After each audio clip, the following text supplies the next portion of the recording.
estimating cost. So it is the process of developing an approximation of the monetary resources needed to complete project activities. So the inputs are many, as you can see.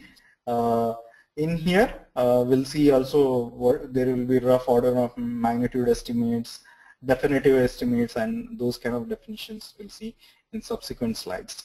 The first input, cost management plan, which is obvious coming from the first process, plan cost management. Then you have human resource management plan. This is important because this will have the information about the resources. Staffing attributes will be there, personnel rates, etc. will be there, and maybe some reward recognition related information will be there, which will help us in developing activity cost estimates, rather project cost estimates, right?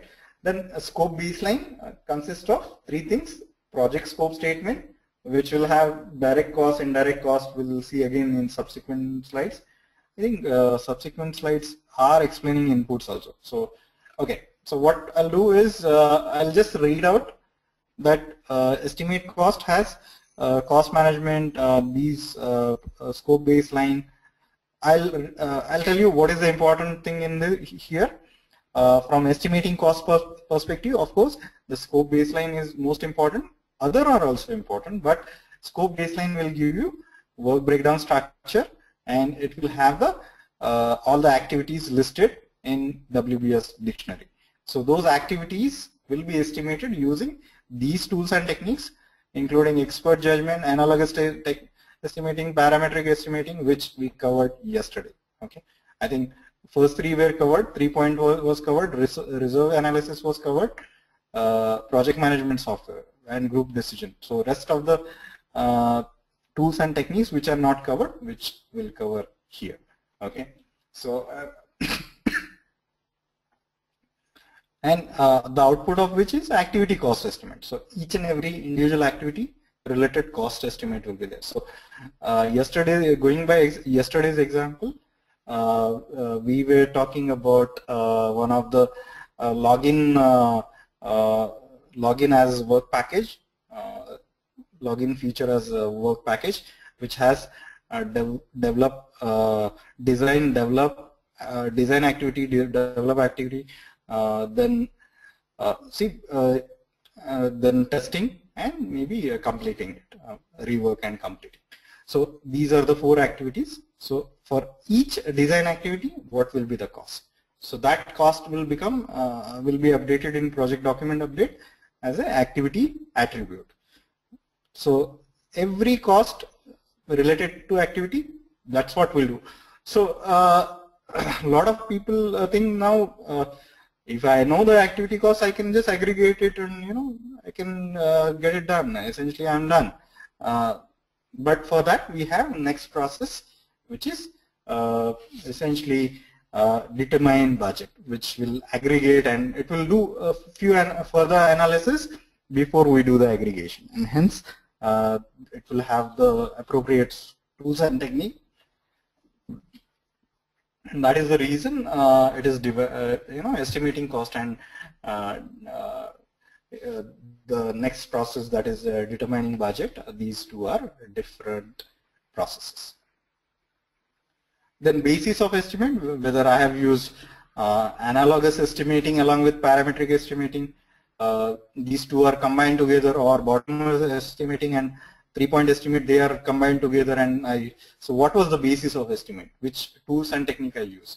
Why it is being selected for the project? And all those output you will put in basis of estimate document, and you will update the project document updates like cost management plan. As we are aware of, all the management plan are subsidiary plan of project management plan. So this also goes back to your project management plan, or become a part of project management plan, and project document updates with respect to. So we know that one of the activity list is the project document, activity attribute is the project document, risk register, and so on. So as appropriate, those documents will get updated. Okay. Now we'll see one by one in subsequent slides because they're already listed over there. So these are the inputs for estimating cost. Organization process set. These are the following internal policies processes are used: cost estimating policies, cost estimating templates, then historical information, project files, prior similar project data will be used from organization process asset as an input. Then project scope baseline, which is essentially combination of three documents: project scope statement, work breakdown structure, and WBS dictionary. So this together helps us in estimating the cost for the activity. So WBS dictionary will have the work packages also. All the components will be there. You'll go for work packages. In work packages, you will go for activities. In activities, you'll start estimating the cost, right? Then human resource plan. Key resources are always on demand and have to be allocated and deallocated at the appropriate time. Since the project is part of larger organization, you may be using key resources. You need to allocate and deallocate as appropriate, which is part of human resource plan. So you will come to know who, from other projects, which are the key resources are getting available for your project, and you will estimate the cost accordingly. It may impact your cost essentially, the availability and non-availability. The risk register, whenever you have risk, when you identify risk is one of the process which gives you risk register. Risk register will, when you have a risk, you may generate a response plan which will add to the cost. So it will be activity based. If you are having a response plan activity based or work package based, accordingly the cost will get added to your those individual activities. So your when you estimate cost for the activity, the risk response plan related activity cost will get added and it will increase essentially. And it is not always, risk is not always negative. At times there could be opportunity in reducing the cost. When we visit risk, that for example I can tell you is when we were planning for the project and there is a risk, that positive risk, that highly skilled resource will be available for project duration. So it's a risk in the opportunity in the sense if he becomes available, you can reduce the cost. I mean, using him will reduce your project budget substantially. So that's what you will do. Then enterprise environmental factors. We have sole source, single source, then oligopoly. Oligopoly is a few sellers are there, so they can form a cartel and increase the rates to to such an extent that it becomes very difficult for you to get a competitive prices. So essentially it is against competition they can do. So those conditions will impact your project cost. Then publish commercial information like labor rates and material rates and equipment renting rates and so on. Types of project expenses could be direct cost, indirect cost, variable cost, and fixed cost. So we'll go one by one. Direct cost is any cost that can be attributed directly to the project activity is a direct cost. Indirect cost is a cost which cannot be attributed directly to your project. So for example, you have management overhead is one of the example. Then other example is let's say you're taking help from legal. So since legal is shared function across various projects, you cannot quantify it easily into the project cost. So how do you do it? you usually take, let's say 10 projects are going on, so 10% of, and all are equal, which is not the case, but so you will assume 10% of that person's salary cost, or whatever team of expert you are using, that salary cost, their salary cost can become your indirect cost. Similar to management overhead, which is top management, which guides you, which provides you with all the kinds of resources required to conduct the project, with kind of expertise that is required. They may not be directly contributing to the project, but bringing the project in, and there will be a lot of other costs. So their salary, for example, that is what we call management overhead, becomes an indirect cost. Going to variable cost and fixed cost. So if I'm buying a equipment, that will be a fixed cost. I mean, whether it doesn't vary over the period of time. But same equipment, if I rent it for a duration, it becomes the variable cost. So that is the difference. So the amount of period for which you are using that resource can be a variable cost. So that is the example of types of project expenses. Then estimates have various level of accuracy depending on so based on the project life cycle stage, you will have various level of accuracy for estimation. So one of which a rough order, very initial estimation, a rough order of magnitude, also called ROM a lot of times, ROM, ROM, the first initial ROM, ROM. So this is used during initial estimation, and it is as big as -25% to 75%. So if you are saying 100 as a cost, the variance is from 75 to 175. So that is kind of rough order of magnitude estimates you can do at the initial stages, wherein a lot of no tools and techniques, and it just a ballpark figure is another name that we use. Then budget estimate, this is early stage of planning, so which is -10% to 25% variance. Then definitive estimate, it is more accurate or most accurate. So WS is required to create this, so -5% to 10%. So once you are done with WBS, and once you do all the proper tool, instead of using let's say there are different tools and techniques, right, that we saw. So instead of using analogous, you are using bottom up or parametric or 3-point, you may get estimate which is more definitive in nature. So definitive estimate is not only with respect to WBS being performed and all, but when you're usually WBS is an important point, because over the period of time you have more detailed information available, and that helps you in estimating the cost accurately.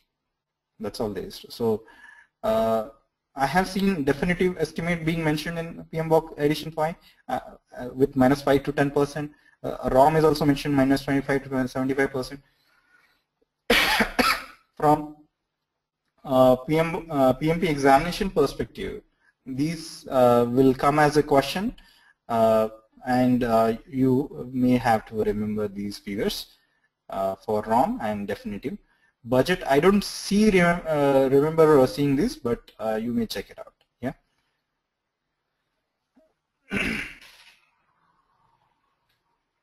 So going on to the next one, analogous estimating.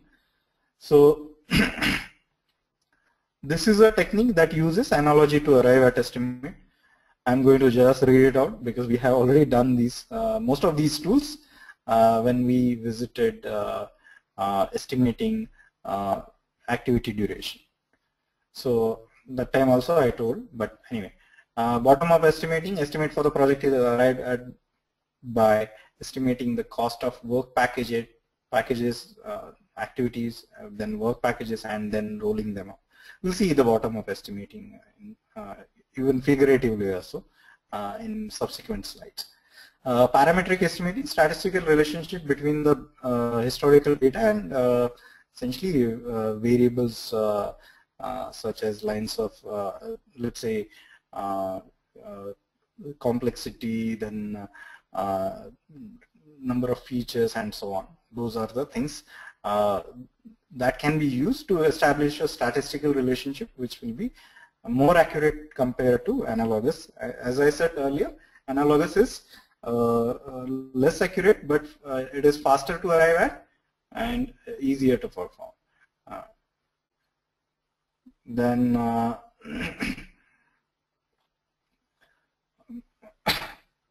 bottom-up estimating, of course, it will take more time, but will be more accurate.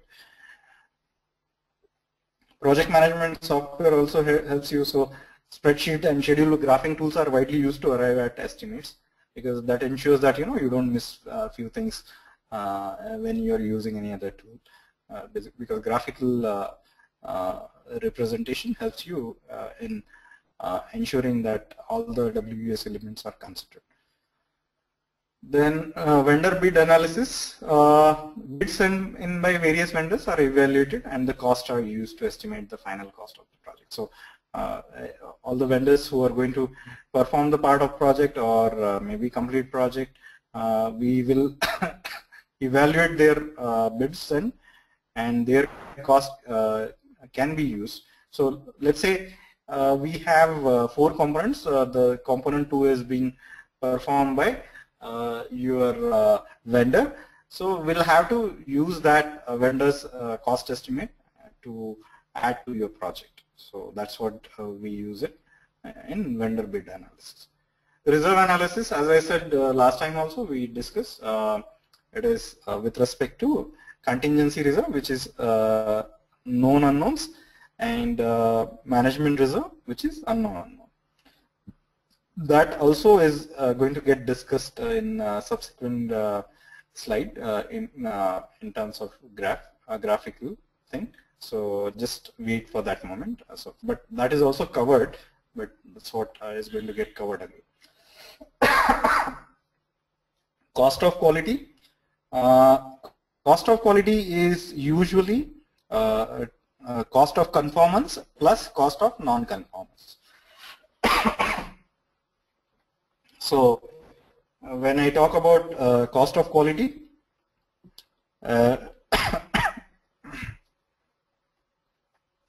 it is about cost of conformance. So any activity, in order to conform with the project requirement and ensuring that conformance is there, so all those activities will have the cost, and those costs will be considered as cost of conformance, and which is usually preventive in nature and inspective in nature, and non-conformance is rework, scrap, and all those things, which will be seen in more detail when we cost of quality is one of the tool and technique in project quality management, and that's where we'll see the cost of quality also.